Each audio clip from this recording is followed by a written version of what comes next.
Hey everybody, I'm Pat, and today I want to share the 5 tips I think you should apply to take your drum beats and parts to the next level. Ready? Let's do this. Number 1, stop using in-the-box loops. Stop opening the loop library, selecting a loop, applying that to your project, and just dragging that out to your project. It'll sound exactly like everybody else's drums. If you have no idea how to play drums yourself but want them on your song, use something like Logic's drummer feature, or get something like Superior Drummer or even Easy Drummer. They have great ways and tools to create drum sounds that don't sound exactly like the loops you'll find in your loop browser. And that'll really help your song sound like yours and not like everybody else's. Number 2, split your drum tracks. Drum kits and beats just aren't another track on your song. They're a combination of instruments that make the foundation of your track, and they should be treated as such. It doesn't matter if your drum part or beat is simple or complex. Split your tracks like a producer or live mixing engineer would do, which takes us to number 3. Treat your drums like you're recording or mixing them yourself. What I mean by that is that your bass drum, your snare, your toms, your cymbals, perks, any kind of drum part that you add should all be recorded on individual tracks and mixed accordingly.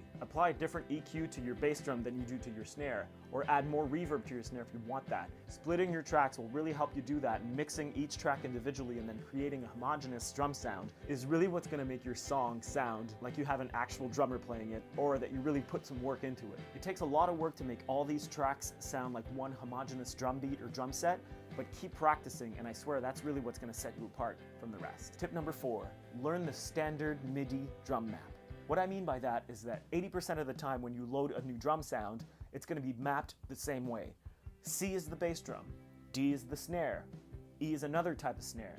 From F to probably B, those are all toms, then you go into cymbals. Learn that mapping and become familiar with it. That's really going to help you create beats or write drum parts when you're writing a song. Number 5, make your own drum sounds. If you really want to sound like no one else and make your song your own, make your own stuff.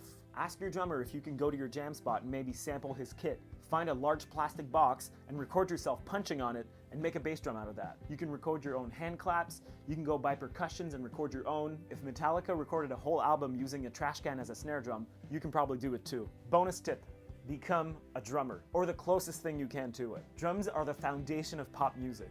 Studying drums, their history, jazz drummers, modern drummers, gear, theory, and rhythm will only make you a better musician, whatever instrument you play. With that knowledge, you'll be able to talk shop with your drummer, and you'll be able to discuss rhythms, fills, and different moods for songs. Plus, it'll help you in your songwriting as well.